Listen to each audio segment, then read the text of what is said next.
With me in studio, Jeremy Saltan, political strategist and former Yamina candidate, Yaya Fink, former Democratic Union candidate. Gentlemen, thank you so much for being with me. Jeremy, in your mind, any chance at all of a breakthrough today? Or do you think this is just going to be handshakes and drinks and let's get out of here? Jeff, a breakthrough? Wow. For a breakthrough to happen, you actually have to have some substance beforehand. For the last 6 days, Likud and Blue and White have not met. And we're in a situation where Gantz still is going with his 3 no's. He's saying yes to Likud, but no to Bibi. He's saying no to the Haredi parties, but yes, that he's willing to have other people from the bloc of 55 be a part of him. And then he's saying, I want to have members of the right, but I don't want to have the settlers. So again, he has a lot of contradictions. It does not seem like it's a very coherent strategy that he's putting forth. I do not expect any breakthrough. I think that his time will expire, and we will have to go to the 3rd mandate.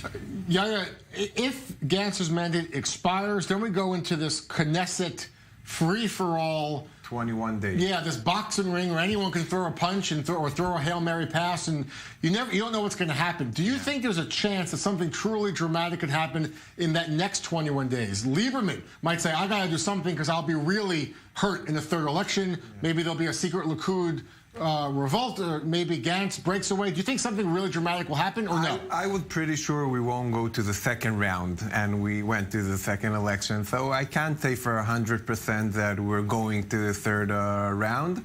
I do think there's a chance for a united government in some way that that Netanyahu and Gantz will form a united government.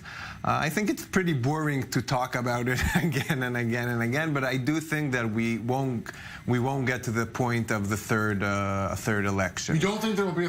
We're hearing the one thing that lawmakers, who I've spoken to personally, and that you hear, the one thing that unifies right-wing politicians and center-left politicians, that they agree at this point a 3rd election is the most likely. So I still believe that we have some common sense, and that the politicians, the 120 members of the Knesset, won't send Israel to the 3rd election that costs billions of shekels. And that's my hope. In the end, the end game is a united government. I think that's the next step, and I'm pretty sure there's a lot of negotiations that we don't know about them.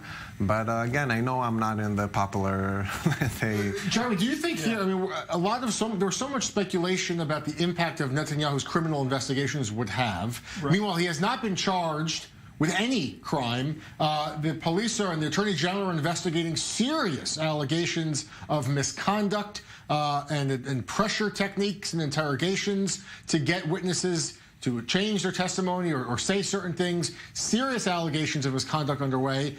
Maybe Netanyahu doesn't have any indictments at all. I mean, there were so much questions about the Netanyahu investigations and the impact they have. Maybe that won't be an issue at all, do you think? I mean, it's very important to talk about this development of the latest things that are coming out with particular Nir Chefetz, but also additional aspects that are really causing a lot of people to ask, really, are these indictments that we've been talking about for years at this point really going to fall apart? Because the entire strategy that Gantz has put forth is that he expects Likud to get rid of Netanyahu, and he expects it to be because of a decision by the Attorney General to indict the Prime Minister. Instead, the Attorney General is looking into techniques that were used by the police to coerce state witnesses in order to testify against the Prime Minister. So this is a very important development that we should follow. But, you know, I'm listening to Yaya and his optimism. I'm not so sure that we're going to be able to avoid this 3rd election if, again, Gantz, and the mandate's on him. You can point fingers at Netanyahu all you want. He had the mandate. He gave it up. It's on Gantz's mandate, and it's up to him to form, and he's not. First of all, he's trying to.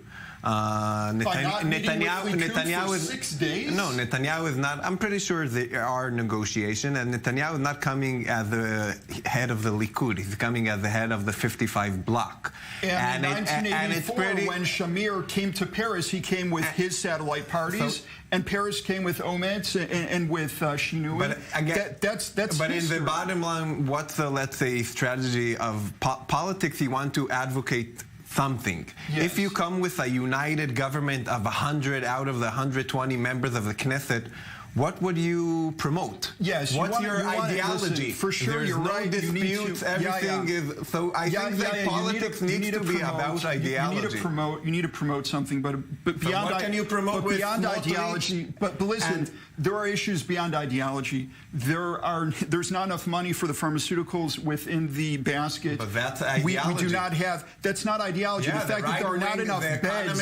There are not enough beds in hospital rooms. There are not enough school rooms that need to be constructed to deal with the growing population. We have additional threats coming from Iran that we do not have the ability to budget because we do not have the government in place now with a majority in the parliament. This has nothing to do with ideology. I agree, but I think that we're after a decade of right-wing government, and maybe we need to try something else. So if not a united government, so maybe a government of the center-left party. The mandate is right now with Gantz, and he's bringing us towards a third election. That's going to be on him if we get there. He should learn to compromise, show flexibility. Ideology is important, but the Israeli people are more important. They're more important than ideology. You cannot be flexibility with a prime minister under 3 indictments. So we talked about that development, that is not exactly a sure slam dunk anymore. Now that's the issue. We're toward there, and maybe we need to go back 10 years when Netanyahu said to Olmert, "You cannot be a prime minister, not under indictments, but under investigation." He said that prime ministers that is under investigation cannot control and lead a country. So if it was right for Olmert in 2008, I think it's right for Netanyahu now under 3 indictments. Do you think at this point maybe, I mean, it would require a massive constitutional change in the law? There's polls about whether it would work or not, but do you think on a simple level, should there be a direct vote? To avoid another national Knesset election, do you think there should be a straight vote? Gantz, Netanyahu, at least that way there's a clear answer who the people want to be prime minister, or do you not support a direct vote? I do not think that we need to make big reforms under, let's say, specific pressure on the specific topic. I think that we need to maybe we need to change our political system, but it's not the right moment to do it. We're going out for a short break. Again, no end to the deadlock at all, but the stalemate here between Benny Gantz and Benjamin Netanyahu, with just days to go until the mandate expires. Jeremy, Yaya, with your analysis, and then more news ahead here after a short break. Still to come.